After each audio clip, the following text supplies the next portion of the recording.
Today is Sunday, December the 21st, 2025. My name is Tom, and this is your ReadyCore Daily Brief. On today's show, preparedness isn't about perfection. It's about progress, humility, and learning from every gap you find.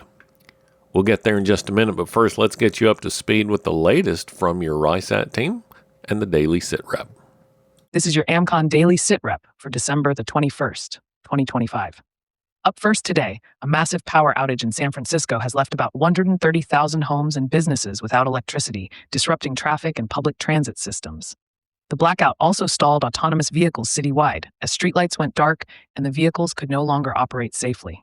The outage was partly linked to a fire at a PG&E substation. While power has mostly been restored, authorities warn that in cities where self-driving cars operate, users should have contingency plans in place, including alternative transport and secure meeting points.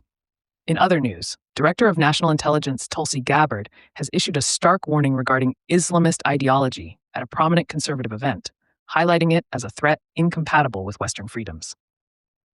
She differentiated between Islamic political ideology and the broader Muslim community, emphasizing the need for local governments to support American cultural values to counteract extremist influences. The discussion underscored the importance of community involvement and vigilance in preserving constitutional order. Turning to health, chronic fatigue syndrome affects an estimated 3.3 million Americans, with many cases going undiagnosed. This complex illness, often triggered by infection or physiological stress, results in severe fatigue, brain fog, and sleep disturbances, sometimes confining patients to bed. Medical professionals stress the necessity of awareness for proper diagnosis, as there are no definitive tests and symptoms can vary. Those experiencing prolonged exhaustion are advised to seek thorough medical evaluation. Protest activity and potential civil unrest remain concerns nationwide, with scheduled demonstrations this weekend in multiple locations, including Durango, Colorado, and various cities in California and Michigan, as well as Canadian cities, Montreal, and Red Deer.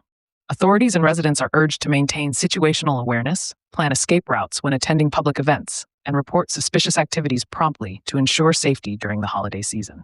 Lastly, reviewing today's weather, a moderate risk of excessive rainfall is forecast for parts of Northern California through Sunday and Monday, with heavy rain likely to cause flash flooding in some areas. Additionally, heavy snow is expected downwind from Lake Ontario, and rain mixed with freezing rain is possible across the Northern Plains and Pennsylvania. Meanwhile, record warmth will spread across the plains. Residents in these areas should stay alert to conditions and heed local weather advisories. There are no significant American contingency events scheduled in the next 7 days. Members can access the American Contingency members-only site to get the full report and more in-depth analysis of today's stories, along with practical preparedness tips, training opportunities, and resources to help you, your family, and your neighborhood stay crisis ready. This week we've been talking about the Johnsons. They didn't get every detail right. They had a flashlight that went missing, a radio that didn't charge, and somebody forgot to label the new fuel cans. But when a short outage rolled through on Saturday night, they didn't scramble, they executed. It wasn't flawless, but it worked. That's the goal, not perfection, preparedness. If there's one truth about readiness, it's that you'll never finish.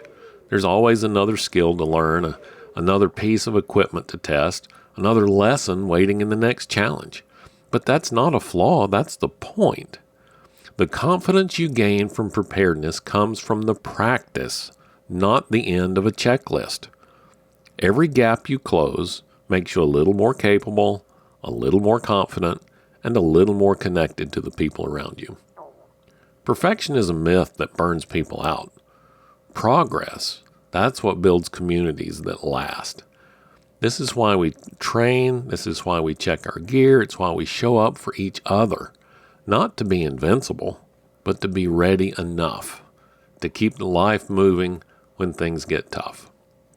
If you filled even one small gap this week, checked your lights, built your kit, tested the comms, then you're better prepared than you were 7 days ago. And that is a win.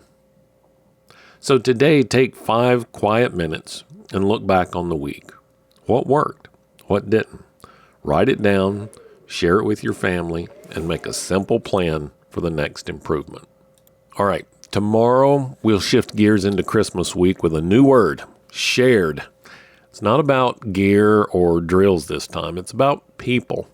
We'll talk about how preparedness connects us, how to share it without pushing, and how readiness becomes a gift worth giving. Thank you so much for listening to the Ready Corps Daily Brief. If you're already a member, please be sure to check out today's resources on the members-only platform. And if you're not a member yet, you can join by heading over to AmericanContingency.com. My name's Tom Rigsby. Stay alert, stay ready, and I'll talk to you again tomorrow.